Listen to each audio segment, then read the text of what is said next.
परंपराचार्य गुरुभ्यो नमः। परिवर्धकम धर्म संबंधकम भव्य जीवन प्रतिबोधकारकम पुण्य प्रकाशक पाप प्रणाशनमिदं शास्त्रम श्री पद्म पुराण नामधेयम अस्य मूल ग्रंथ कर्तार श्री सर्वज्ञ देवास्तर ग्रंथ कर्तार श्री गंधर देवा प्रतिगंधर देवा तेषां वचो सार्थम आसाद्य श्रीमत रविसेनाचार्य ने विरचितमिदं शास्त्रं श्रोतार सावधानतया शृण्वन्तु। मंगलम भगवान वीरो मंगलम गौतमो गणी मंगलम कुंद कुंदारो जैन धर्मस्तु मंगलम सर्व मंगल मांगल्यम सर्व कल्याण कारकम प्रदानम सर्व धर्माणाम जैनम जयतु शासनम जैनम जयतु शासनम जैनम जयतु शासनम। सरस्वती नमस्तुभ्यं वरदे कामरूपिणी विद्यारंभं करिष्यामि सिद्धिर्भवतु मे सदा। द्वादशांग जिह्वारी माता की जय। परम मांगलिक पुराण ग्रंथ राज की जय। रविसेन आचार्य की जय। लालू साहित्यकार की सिद्धं संपूर्ण भव्यार्थम सिद्धे कारणोत्तमं रसस्तदर संज्ञानं चारित्रं सुरेंद्र मुक्ताश्लिष्ट पद पद्मां प्रणमामि महावीरं लोक तृतीय मंगलम प्रणमामि महावीरं लोक तृतीय मंगलम। चलिए कौन पढ़ेंगे? पढ़िए, हिंदी पढ़े। मैं पढ़ूं भाभी या कोई और पढ़ रहा है? देख लीजिए। करिए। पेज नंबर कौन सा है? पेज नंबर है ये 147 147 147। तदंतर घोर अंधकार से व्याप्त और बिजली की चमक से भीषण वर्षाकाल दुष्काल के समान जब क्रम क्रम से व्यतीत हो गया, तब स्वच्छ शरद ऋतु आ गई। तब राम ने वहां से प्रस्थान करने का विचार किया। उसी समय यक्षों का अधिपति आकर राम से कहता है कि हे देव, हमारी जो कुछ त्रुटि हो गई हो वह क्षमा कीजिए, क्योंकि आप जैसे महानुभावों के योग्य समस्त कार्य करने के लिए कौन समर्थ है। यक्षाधिपति के ऐसा कहने पर राम ने भी उससे कहा कि आप भी अपनी समस्त प्रतंत्रता को क्षमा कीजिए, अर्थात आपको इतने समय तक मेरी इच्छा अनुसार जो प्रवृत्ति करनी पड़ी है उसके लिए क्षमा कीजिए। राम के इस वचन से यक्षाधिपति अत्यंत प्रसन्न हुआ। उसने बहुत काल तक वार्तालाप कर नमस्कार किया। राम के लिए स्वयंप्रभ नाम का अद्भुत आहार दिया। लक्ष्मण के लिए उगते सूर्य के समान दैदीप्यमान 2 मणिमय कुंडल दिए और सीता के लिए महामांगलिक दैदीप्यमान चूड़ामणि तथा महाविनोद करने में समर्थ एवं इच्छा अनुसार शब्द करने वाली वीणा दी। तदंतर जब वे इच्छा अनुसार वहां से चले गए, तब यक्षराज ने कुछ शोक युक्त हो अपनी नगरी संबंधी माया समेट ली। इधर राम भी कर्तव्य कार्य करने से हर्षित हो ऐसा मान रहे थे। कहाँ से पढ़ रहे हैं प्लीज बता दीजिए ना।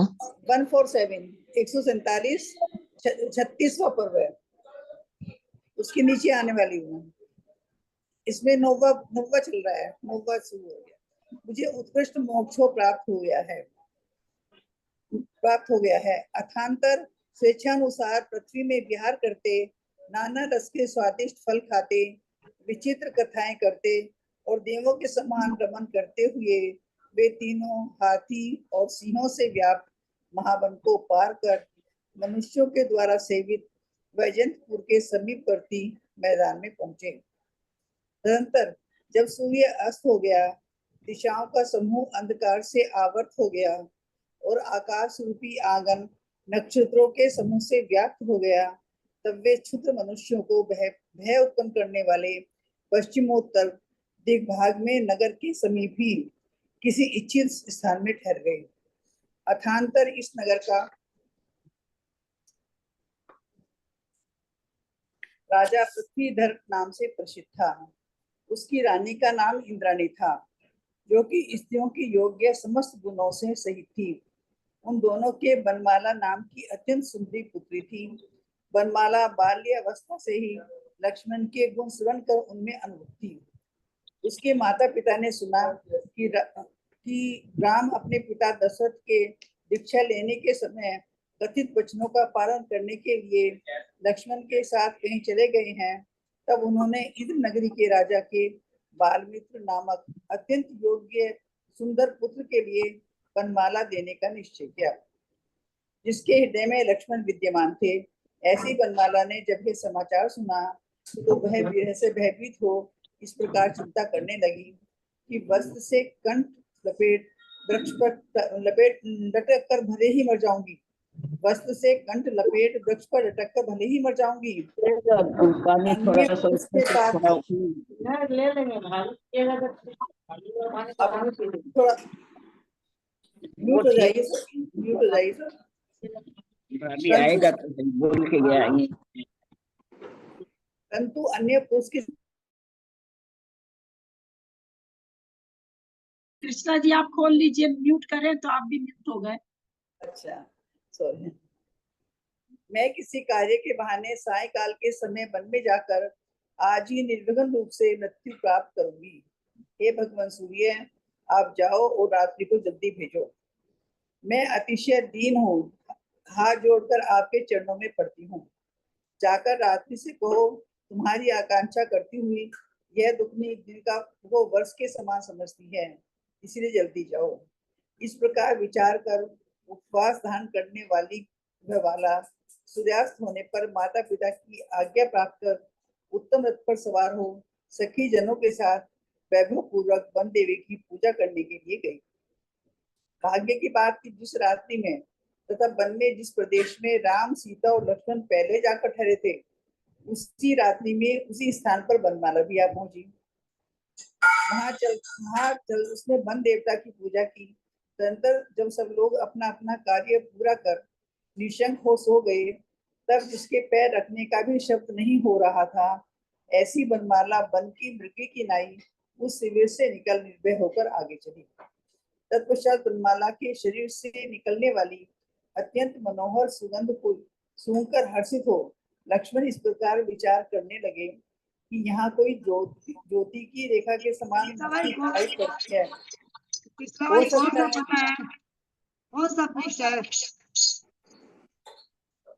हो सकता है कि कोई उच्च कुलीन श्रेष्ठ कुमारी हो। कौन सा पृष्ठ है पिछला वाली? हाँ, कौन सा पृष्ठ है? पेज 149 में आ गई, शुरू में पहली लाइन ही है। बहुत भारी 149 में पहली ही लाइन है, 29वां शुरू हो रहा है। बहुत भारी शोक के भार से इसका मन पीड़ित हो रहा है और दुख दूर करने का दूसरा सब उपाय नहीं देखती हुई वे बेचैन हो रही है। निश्चित हो यह मनचाही वस्तु के न मिलने से आत्मघात करना चाहती है, अतः छिपकर इसकी चेष्टा देखता हूँ। इस प्रकार विचार कर कौतुक भरे लक्ष्मण चुपचाप वटवृक्ष के नीचे उस प्रकार खड़े हो गए जिस प्रकार कल्प वृक्ष के नीचे कोई देव खड़ा होता है। तदंतर जिसकी चाल हंसी के समान थी, जो रत्नों के भार से झुकी हुई से जान पड़ती थी, जिसका मुख चंद्रमा के समान था, जिसका उदर अत्यंत प्रशस्त था, ऐसी वनमाला उसी वृक्ष के नीचे पहुंची। उसे उस प्रकार के देख लक्ष्मण ने विचार किया कि इसके शब्दों से ठीक ठीक मालूम तो करूं कि इसे किससे कार्य है। तदंतर जल के समान स्वच्छ वर्ण वाले वस्त्र से फांसी बनाकर यह कन्या योगियों को भी मन हरण करने में समर्थ वाणी से इस प्रकार कहने लगी, अहो इस वृक्ष के निवासी देवताओं, सुनिए, मैं आपके लिए नमस्कार करती हूँ, आप मुझ पर प्रसन्नता कीजिए। कुमार लक्ष्मण इस वन में अवश्य विचरण करते होंगे, सो उन्हें प्रथम पूर्वक देखकर आप लोग मेरी ओर से उनसे कहें कि तुम्हारे विरह में कुमारी वनमाला अत्यंत दुखी होकर तथा तुम्हें में मन लाकर मृत्यु लोक को प्राप्त हुई है। वट वृक्ष पर कपड़े से अपने आप को टांग कर तुम्हारे निमित्त प्राण छोड़ती हुई उस कृषांगी को हमने देखा है और यह कह गई है कि हे नाथ, यद्यपि मेरे इस जन्म में आपने समागम नहीं किया है तो अन्य जन्म में प्रसन्नता करने की योग्य हो। इतना कहकर वह जो ही साका पर फांसी बांधती है, क्यों ही घबराए हुए लक्ष्मण ने उसका आलिंगन कर यह कहा, हे मूर्खे, यह कण तो मेरी भुजा के आलिंगन की योग्य है। हे सुमुखी, तू इसमें यह वस्त्र की फांसी क्यों सजा रही है? मैं वही लक्ष्मण हूँ हे परम सुंदरी, ये फांसी छोड़ो। हे बालिके, यदि तुझे विश्वास न हो तो जैसा सुन रखा हो वैसा देख लो। इस प्रकार कहकर सांत्वना देने में निपुण लक्ष्मण ने जिस प्रकार कोई कमल से फेन को दूर करता है, उसी प्रकार उसके हाथ से फांसी छीन दी। तदंतर नेत्रों को चुराने वाले रूप से सुशोभित लक्ष्मण को मंथर दृष्टि से देखकर वह कन्या लज्जा से युक्त हो गई। नव समागम के कारण कुछ कुछ काम क्यों ही बनमाला परम आश्चर्य को प्राप्त हो इस प्रकार विचार करने लगी कि क्या मेरे संदेश वचनों से परम दयालुता को प्राप्त हुई वन देवियों ने ये मुझ पर प्रसन्नता की है, जिन्होंने मेरे निकलते ही प्राण रोके हैं। ऐसे ही प्राणनाथ देवयोग से यहाँ आ पहुंचे। इस प्रकार विचार करती और कुछ कुछ पसीने को धारण करती हुई बनमाला लक्ष्मण का आलिंगन पाकर अत्यधिक सुशोभित हो रही थी। तदंतर इधर कोमल और महासुगंधित फूलों की उत्कृष्ट सैया पर पड़े राम की जब निद्रा हटी तो उन्होंने लक्ष्मण की ओर दृष्टि डाली। लक्ष्मण को न देखकर वे उठे और सीता से पूछने लगे कि देवी, यहाँ लक्ष्मण क्यों नहीं दिखाई देता? भाभी 50 तो हो गए, और पढ़ूं क्या? 50 तो हो गए हैं। पेज नंबर कितना है दीदी? पेज नंबर कोई और 150 है। पढ़ लीजिए, इसके आगे 50 कोई और पढ़ लीजिए। हाँ, मैं पढ़ लूं क्या? हाँ मैं पढ़ लीजिए। पढ़ रही हूँ। मैं पढ़ मैं रही हूँ। पढ़ लूं? मैं पढ़ लूं क्या? हाँ सायंकाल हाँ समय तो वह फूल तथा पत्तों से हमारी सैया पर यहीं पास में सोया था, पर अब वो यहाँ दिखाई नहीं दे रहा। सीता ने उत्तर दिया कि हे नाथ, आवाज देकर बुलाइए। तब राम ने यथाक्रम से उच्च वाणी में इस प्रकार सब कह रहे हैं, हे लक्ष्मण, तू कहाँ चला गया? आओ आओ, हे तात, हे बालक, हे अनुज, कहाँ हो? शीघ्र आवाज दो। राम की आवाज सुन लक्ष्मण ने हड़बड़ा कर उत्तर दिया कि देव, यह आता हूँ। इस प्रकार उत्तर देकर वे वनमाला के साथ अग्रज के समीप आ पहुंचे। उस समय स्पष्ट आधी रात थी। चंद्रमा का उदय हो चुका था और कुमुदों से गर्भ मिलकर सुगंधित तथा शीतल वायु बह रही थी। तदंतर जिसने कमल के समान सुंदर हाथों से अंजलि बांध रखी थी, वस्त्र से जिसका सर्व शरीर आवृत था, लज्जा से जिसका मुख नम्रीभूत हो रहा था, जो समस्त कर्तव्य को जानती थी तथा परम विनय को धारण कर रही थी, ऐसी बनमाला ने आकर राम तथा सीता के चरण युगलों को नमस्कार किया। तदंतर लक्ष्मण को स्त्री सहित देख सीता ने कहा कि हे कुमार, तुमने तो चंद्रमा के समान मित्रता कर ली। राम ने सीता से कहा कि हे देवी, तुम किस प्रकार जानती हो? इसके उत्तर में सीता ने कहा कि हे देव, मैं समान प्रवृत्ति चेष्टा से जानती हूँ। सुनिए, जिस समय चंद्रमा चंद्रिका अर्थात चांदनी के साथ आया, उसी समय लक्ष्मण भी इस बाला के साथ आया है। इससे स्पष्ट है कि इसकी चंद्रमा के साथ मित्रता है। जैसा आप समझ रही हैं, बात स्पष्ट ऐसी है। इस प्रकार कहते हुए लक्ष्मण लज्जा से कुछ नतानन हो पास ही में बैठ गए। इस तरह जिनके नेत्र कमल विकसित थे, जो आनंद से विभोर थे, जिनके मुख रूपी चंद्रमा अत्यंत प्रसन्न थे, जो सुशील थे, आश्चर्य से सहित थे, देवों के समान कांति के धारक थे तथा जिनकी निद्रा नष्ट हो गई थी, ऐसे वे सब स्थान की अनुकूलता को प्राप्त मदहास से युक्त कथाएं करते हुए वहां सुख से विराजमान थे। यहाँ समय पर जब वनमाला की सखियां जागी तो सैया को सुनी देख भयभीत हो गई। तदनंतर जिनके नेत्र आंसुओं से व्याप्त थे तथा जो वनमाला की खोज के लिए छटपटा रही थी, ऐसी उन सखियों की हाहाकार से योद्धा जाग उठे तथा सब समाचार जानकर तैयार हो, कुछ तो घोड़ों पर आरूढ़ हुए, कुछ भाले तथा धनुष हाथ में ले पैदल ही चलने के लिए तैयार हुए। इस प्रकार जिनके चित्त घबरा रहे थे, जो भय और प्रीति से युक्त थे तथा जो शीघ्र गति में वायु के बच्चों के समान जान पड़ते थे, ऐसे योद्धा समस्त दिशाओं को आच्छादित कर दौड़े। तदंतर कितने ही योद्धाओं ने वनमाला के साथ बैठे हुए उन सबको देखा और देखकर शीघ्रगामी वाहनों से चलकर शेष जनों के लिए इनकी खबर दी। तदंतर समस्त समाचारों को ठीक ठीक जानकर जो अत्यधिक हर्षित हो रहे थे, ऐसे कुछ योद्धाओं ने पृथ्वीधर राजा के लिए भाग वृद्धि की सूचना दी। उन्होंने कहा कि हे प्रभु, उपायारंभ से रहित होने पर भी आज आपके नगर में स्वयं महारत्नों का खजाना प्रकट हुआ है। आज आकाश से बिना मेघ के ही वर्षा पड़ी है तथा जोतना बखेरना आदि क्रियाओं के बिना ही खेत में धान्य उत्पन्न हुआ है। आपका जमाता लक्ष्मण नगर के निकट ही वर्तमान है तथा प्राण छोड़ने की इच्छा करने वाली वनमाला के साथ उसका मिलाप हो गया है। सीता सहित राम भी, जो कि आपको अत्यंत प्रिय है, इंद्राणी सहित इनके समान यही सुशोभित हो रहे हैं। इस प्रकार कहने वाले वृत्तियों के प्रिय सूचक वचनों से जिसके हृदय में सुख का झरना फूट पड़ा था, ऐसा राजवा पृथ्वी पर हर्षित देख के क्षण भर के लिए मूर्छित हो गया। तदंतर सचेत होने पर जो परम हर्ष को प्राप्त था तथा जिसका मुख रूपी चंद्रमा मंद मुस्कान से धवल हो रहा था, ऐसे राजा ने उस भृत्यों के लिए बहुत भारी धन दिया। वह विचार करने लगा कि अहो, मेरी पुत्री का बड़ा भाग्य है कि जिसने उसका यह अनिश्चित मनोरथ स्वयं ही पूर्ण हो गया। समस्त जीवों को धन इष्ट का समागम तथा जो भी आत्म सुख कारण है, वह सब पुष्प योग से प्राप्त होता है। जिसके बीच में 100 योजन भी अंतर प्रसिद्ध है, वह इष्ट वस्तु पुण्यात्मा जीवों को मुहूर्त मात्र से ही प्राप्त हो जाती है।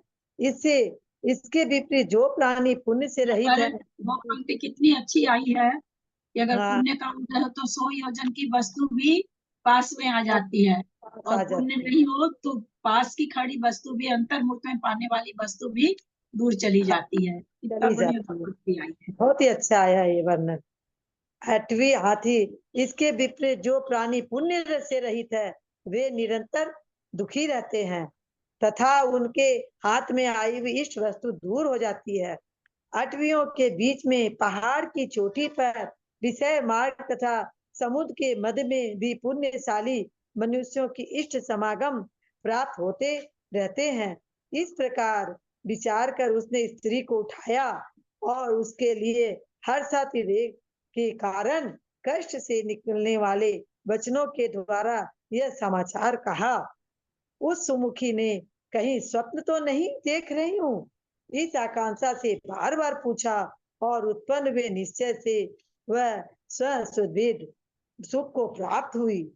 तदनंतर जब स्त्री के होठ के समान लाल लाल कांति को धारण करने वाला सूर्य उदित हो रहा था, तब प्रेम से भरा सर्व बंधु जनों ने सहित परम कांति से युक्त और परम प्रिय समागम देखने के लिए उत्सुक राजा पृथ्वीधर उत्तम हाथी पर सवार हो चला। 8 पुत्रों से सहित वनमाला की माता भी मनोहर पालकी पर सवार हो पति के मार्ग में चली।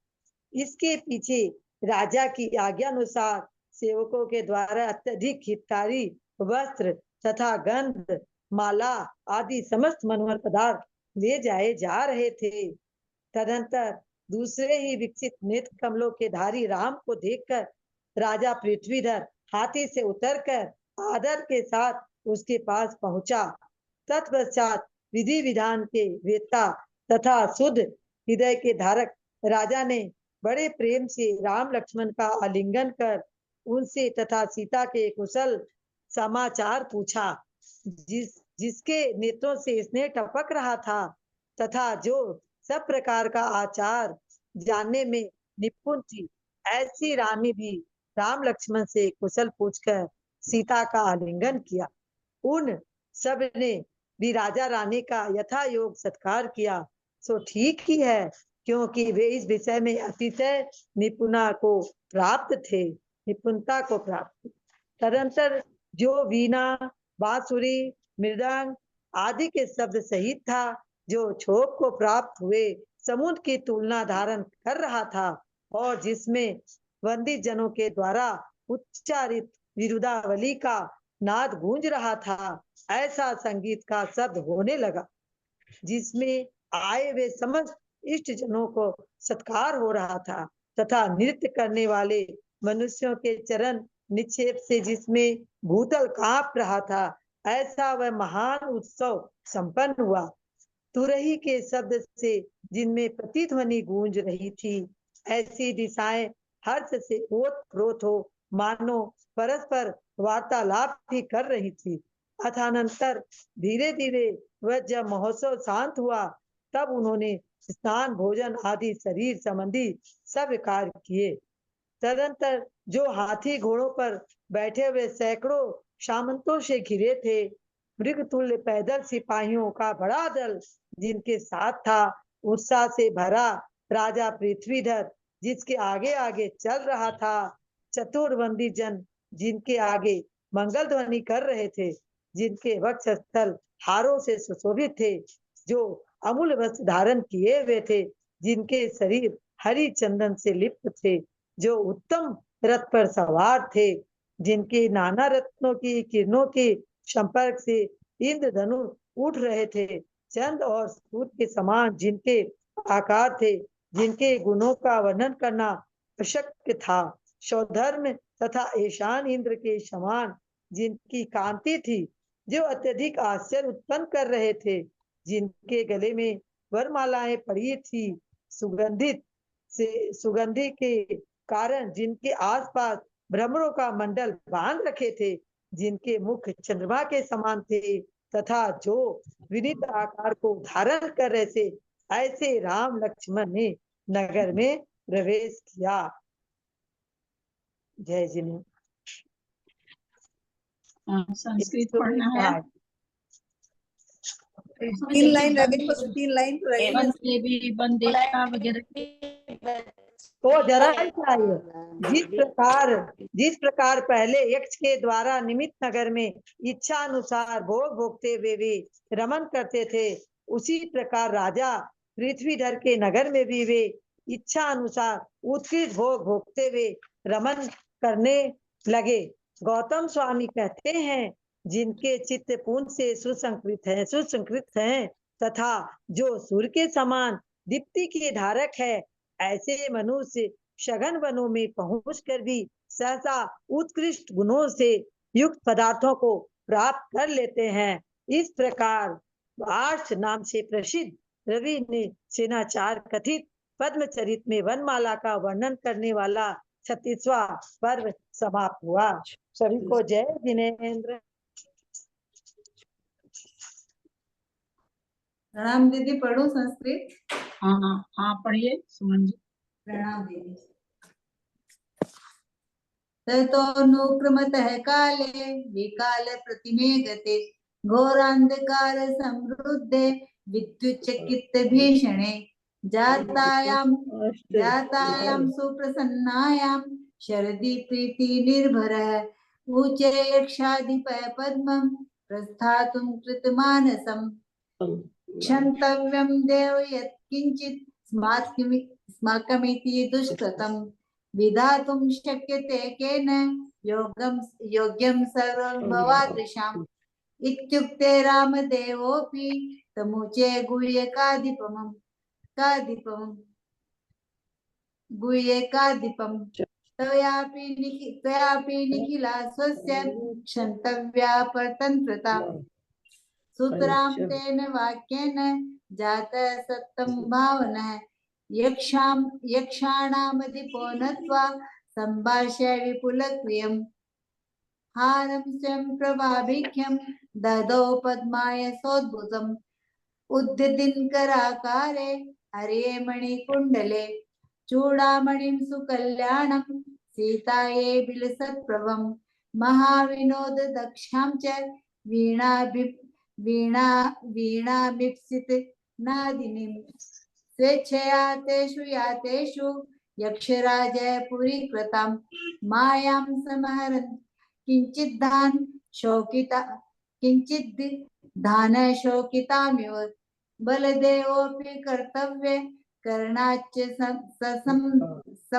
सम्मतः बलदेवोऽपि कर्तव्ये कर्णाच स सम्मदः अमन्यत् परिप्राप्त मोदारं शिवमात्मनः पर्यटन्तो महिं स्वेरं नानारसफलाशिनः विचित्र संकथासक्ता रममाणा सुरा इव उल्लङ्घ्य सुमहारण्यं दीपसिंह समाकुलं जनोपभुक्तमुद्देशं वैजयन्तपुरं गतः ततोस्तमागते सूर्ये दिक्चक्रे तमसाव्रते नक्षत्रमण्डलाकीर्णे सञ्जाते गगनाङ्गणे अप्रोत्तर दिग्भागे क्षुद्रलोकभयावहे यथाभिरुचिते देशे ते पुरो निकटे स्थितः अथात्र नगरे राजा प्रसिद्धः पृथ्वीधरः इंद्राणी महिषी तस्य योषित गुण समन्विता तनयावनमालेति तयो रत्यन्त सुंदरी बाल्यात् प्रभृति सारक्ता लक्ष्मणस्य गुणश्रुते श्रुत्वा नरण्यपुत्रस्य प्रवर्ज्या समयेव च रक्षितुं कापि निर्यातं रामं लक्ष्मण संयुतं ध्यातेन्द्र नगरेशस्य बालमित्राय सूनवे सुन्दरायाति योग्याय पितृभ्यां सा निरूपिता तं च विज्ञाय वृतान्तं हृदये स्थित लक्ष्मणः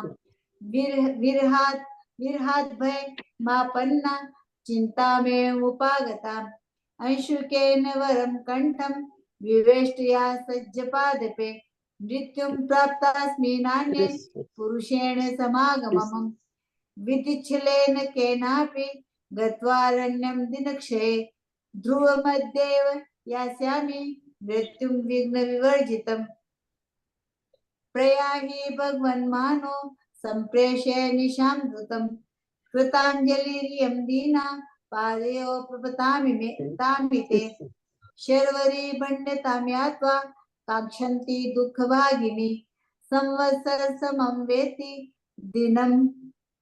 दिनन्द्रायाख्यतामिति इति संचित्य सा बाला गते तिग्मतेजसि सोपवासा समासाद्य पितृभ्यामनुमोदनं प्रवरं रथमारुह्य सखीजन समाव्रता जगाम पर्या लक्ष्म्या वनदेवीं किलार्चितुं यस्यां रात्रौ वनौ देशे यत्र ते प्रथमं स्थितः तस्यामेव तमेवैषा गता दैव नियोगतः अरण्यदेवता पूजा तस्मिन् किल विनिर्मिता सुप्तश्च सकलो लोको निराशंकः कृतक्रिया निशब्द पद निक्षेपा तत्तो वनमृगीवसा निष्क्रम्य शिविरात् तस्मात् प्रतस्ते भयवर्जिता ततस्तस्या समाघ्राय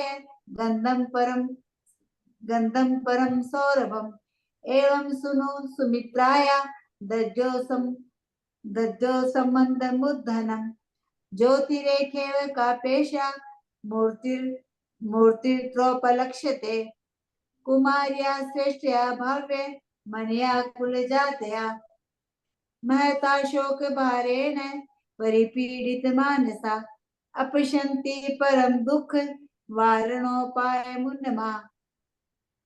मुन्मनः अजाता चिंतिता नून मेषात्मानं जिगांसति पश्यामि तावदेतस्याश्चेष्टामन्तर्हितो भवन् इति संचित्य निःशब्दो भूत्वा वटधरोरधः तस्थौ कल्पद्रुमसेव त्रिदशय कौतुकान्वितः तमेव पादपं सापि प्राप्ता हंसवधूगतिः न तेव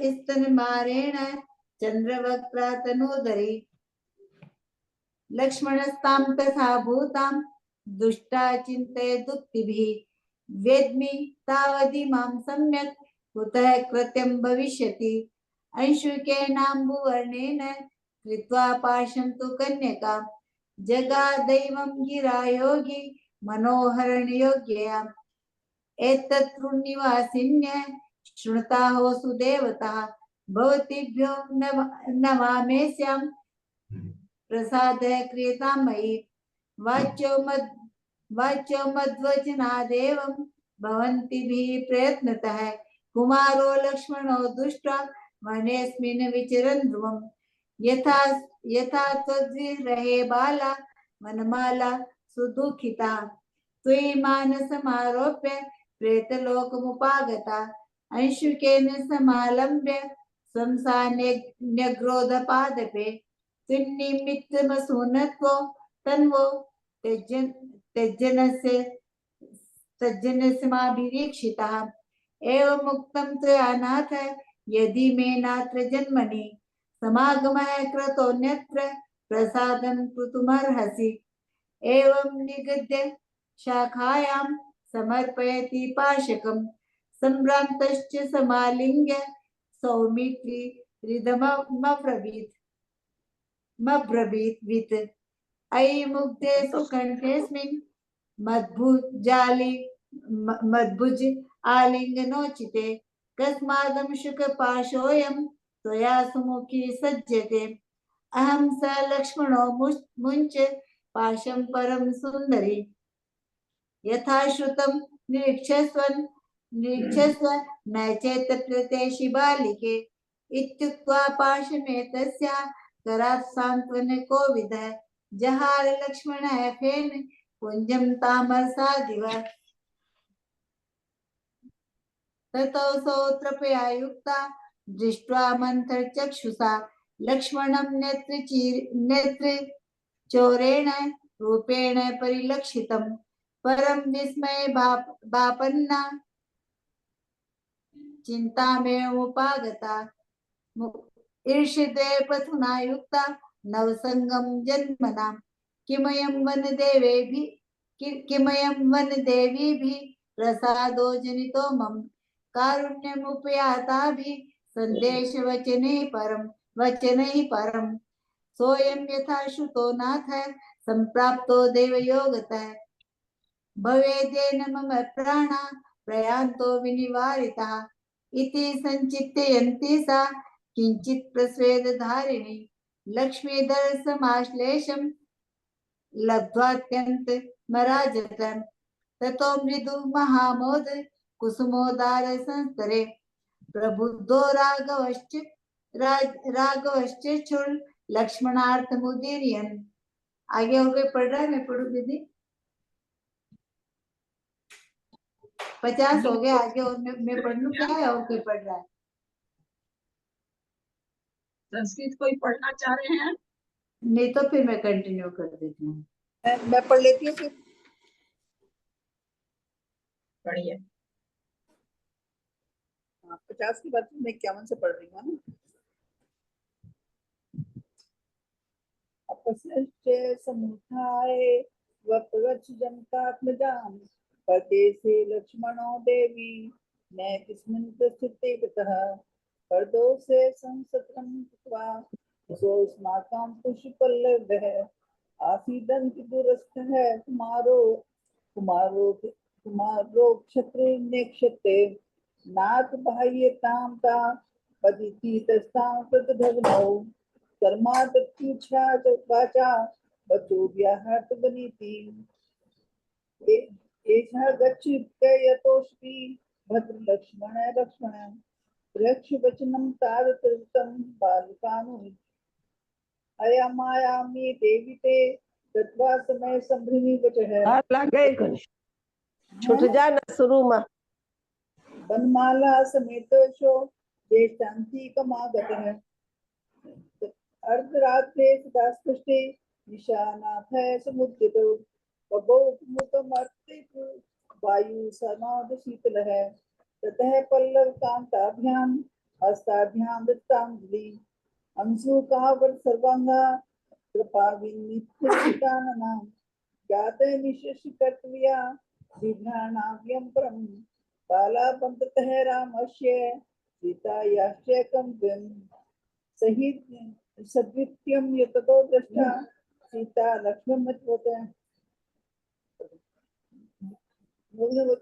कुमार से चंद्र संपाया त्वं तत्र है कथं जानासि देवी ते कपिनो काटका दुषा ज्येष्ठ्या देव जानामि तुल्य पर्वतया ज्योतिष्मया सतीशन्द्रो यस्मिन् कार्य समागतः लक्ष्मीधरोऽपि तत्र सहितो बालियानया यथा ज्ञापयसि स्पष्टमेव मेदिति ब्रुवन् लक्ष्मीधरोऽन्ति कहे तस्थो या किंचित नाम है उत्फुल्ल नेत्र राजीवः प्रमोदार्पित चेतसः पश्यन् वक्तारेशः सुशीला विस्मय निमितां कथामि स्मृतियुक्तामि याताभिस्तानि युक्तानि वे तत्दशच्छाया नश्निद्रः सुखं शितः सख्यो न प्रबलमालायाः समये बोधगान्तः सैन्यं तथा शून्यं तद्रुस्तुमानुसः ततो अश्रुपूर्णनेत्राणां गवे प्रियाकुलात्मनां तासां हाकार शब्देन प्रबोधं हे जिरेवताम् उपलभ्य च वृत्तान्तं सनद्यारूढ़ सप्तयः शूरा पदा तेक्षान्यः कुन्तकारमुदकपाणियाः दिशः सर्वा समास्त्रियः तथा बुभान्त मानसः भीति प्रीति समायुक्ता समीरुष्येव सावकः ततः कैरपिते तुष्टः समेत वनमाल्यः निवेदिता च शेषस्य जनस्य जववाहने याज्ञशेषवृत्तान्तेश्वरि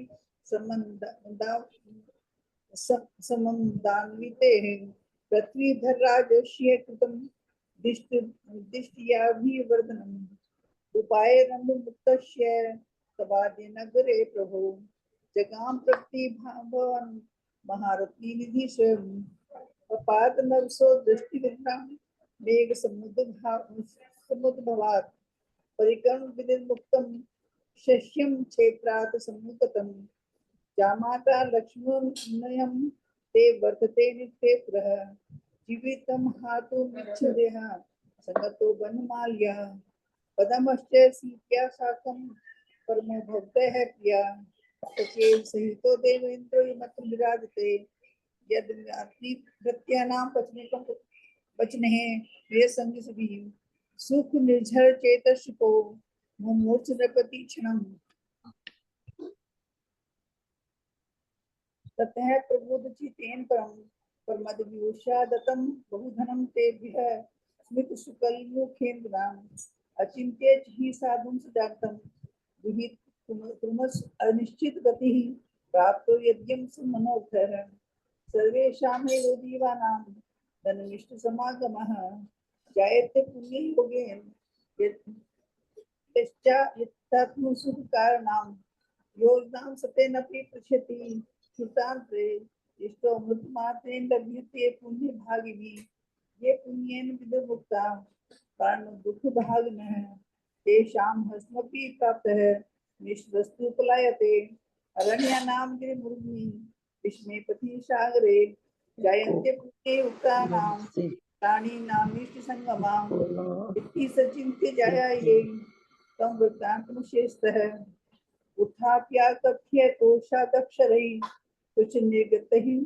पुनः पुनर्पुष्टः सा सुमुखी सपनसंख्या संजात निश्चयादाप्स्यं संवेद्यां सुशासिकां ततो रामाधरच्छाये समुदयति दिवाकरां प्रेम संप्रीतो राजा सर्वबान्धव संगतः परवारण मारुह्य दुःख्या परमयतायुतः प्रतस्ते परमं द्रष्टुमुत्सुकः प्रिय संगमं माता च वनमालायाः पुत्रैरष्टाभिरन्विता आरुह्य शिविकां रम्यां देशी पदवीं सुता अनन्तरं निर्पादेशात् पशीपुष्टरंदितं गन्धमाल्यादि पाशेषमनियत मनोहरं ततो दूरात् समालोक्य संफुलेक्षणं पंकजम् अविप्रिय गजात राजा सुदोते राम मादरी परिषज्य महाप्रीतिया सहितं लक्ष्मीण तनः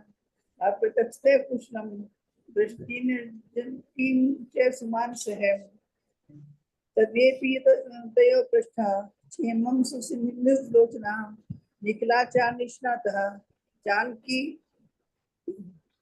परिचय सृजय उपचारो यथा योग्यम तेओस्तरपि निर्मितः आचार्यकं हिते याता वस्तुनिधि प्रतिष्ठितम् वीणा वेन मृदंग सहितो गीतानि स्वनः क्षुब्धारणं समोचगे बंदी वृंदानुसंतः उत्सवे सह महाजातः पूजिता खील संगतः नृत्युलोकक्रमण्या जाति कंपित भूतलः दिस स्तूय निनादेन प्रतिशब्द समन्विता चतु प्रष्टालेकं व संबंध निर्भरा सने प्रसन्नतां याते तस्मिन्नः महोत्सवे शरीर क्रमैते सर्व प्रथम स्नानाश्नत्विकं तते सप्तीति पारुरु सामान्त सत्ते विष्णुतो सारंगोपम पादात महाचक्र परिषदो पूर्व पर्वत सोत्साह राजस्थ पृथ्वी बोध्रो विदग्ध सुतलोकेन कृत मंगल निष्मनो आर राजित वृक्ष स्कावन धारसु धारिणो हरिचंद नदिग्धः गावारुधो रथमुत्तम नाना रत्नांशु संप्रसम समुद्र भूतेन्दु कामुको शशांक भास्कराकारा वसक्य गुण वर्णनो सोधर्म शाम देवामो जानकी सहितो क्रम कुर्बाणौ विष्णुं तुगम परविष्ठो राम लक्ष्मणो परमाला धरो गंधबद्ध सट पदम पदमंडलो संपूर्ण चंद्र बदनो विनीता कारण धारणे यक्षिणे कृते तस्मिलावलाके भेदने रेमाते परमं भोगम भुजानानो निज्येच्छा ये दीदी आप पढ़ेंगी, ये भाभी आप पढ़ेंगी क्या? ये 2 लाइन है। इति बनगना नहीं आप ही पढ़ दीजिए, कुछ नहीं उपजाति इति छंद है। बनगना नेपीतः सुकर्त सुसंत चेतसो मनुष्यः अति परम गुणानुपाश्रयन्ते रवि रुचिः सहसा पदार्थ लाभान इत्यार्षे रविसेनाचार्य प्रोक्ते प्रथम पुराणे पद्मायने वनमालाभिधानम नाम सर्वशतम प्रभः। प्रणाम सभी। ये अध्याय तो हो गया और आगे लेना है क्या? देख लीजिए, कल इसकी प्रश्न उत्तर वो करा देंगे है ना? हाँ कल वो प्रश्न उत्तर क्वेश्चन आंसर हो जाएंगे ना? कल भाई साहब करा देंगे। हाँ पूछती। हाँ हाँ क्या बोल रहे हैं? बोल रहे हैं भाई साहब कल करवा के प्रश्न उत्तर देंगे क्या? पूछती हूँ उनसे, बात करती हूँ। पहले पता नहीं था ना कि इतना छोटा सा है। छोटा अभी दीदी छोटे छोटे ही हैं, हाँ, छोटे छोटे ही हैं। इतना इस अध्याय में अच्छा आया कि जब एक अध्याय में क्या आया था प्रयोजन का भी अंतर भूख से प्रसिद्ध एकदम है। छटपटा रही है, कि भूख से छटपटा रही तो राम जी लक्ष्मण जी को कह रहे पहले जाके अपने भाभी के खाने का इंतजाम करो, ये भूख से एकदम कुम्हला रही है, बेहोश हो रही है।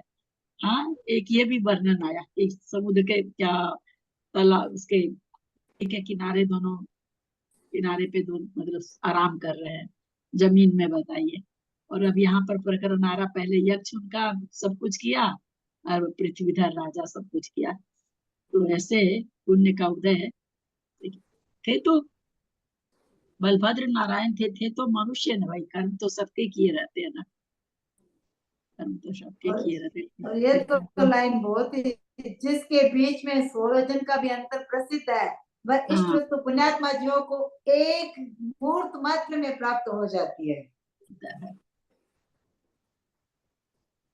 इसी को गुणाक्षरी कहते हैं कि कोई चीज के लिए हम कोई पुरुषार्थ नहीं किया, अचानक से हमको कोई चीज मिल जाती है।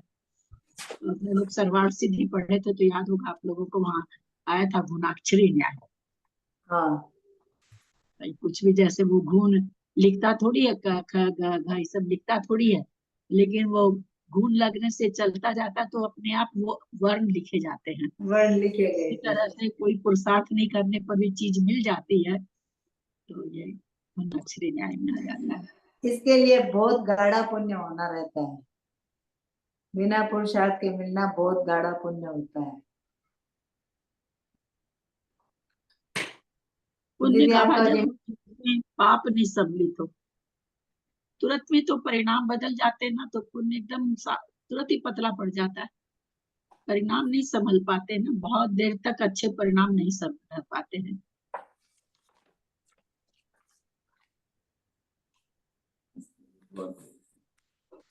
दीदी दीमापुर में अच्छा हो गया। हम्म। हम अब नवंबर में जाने की सोच रहे हैं। नवंबर हाँ एंड में हाँ नवंबर